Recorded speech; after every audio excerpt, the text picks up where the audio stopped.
هر مسلمان بنده غواړي چې ما کې د مونږ پابندي راشي او زما نیکو کارونو ته مخی او د هر بدن مې مخ اوړېدلې وي نو دی مسلمان ته پکار دی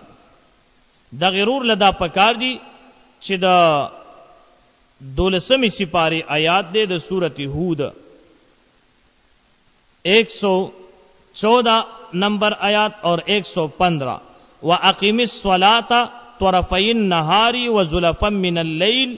ان الحسنات يذهبن السيئات ذلك ذكرى للذاكرين واصبر فان الله لا يضيع اجر المحسنين. دا آیات دې همیشه وي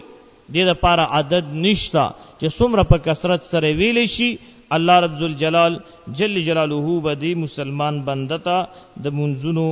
ادا کولو توفیق هم ورنصیب کړي او د هر بدینه بده په امن کې وي او الله پاک بچنه هغه کارونه واخلي چې کم کې د خیر وي او کم کې نقصان وي الله پاک به دا غینه محفوظ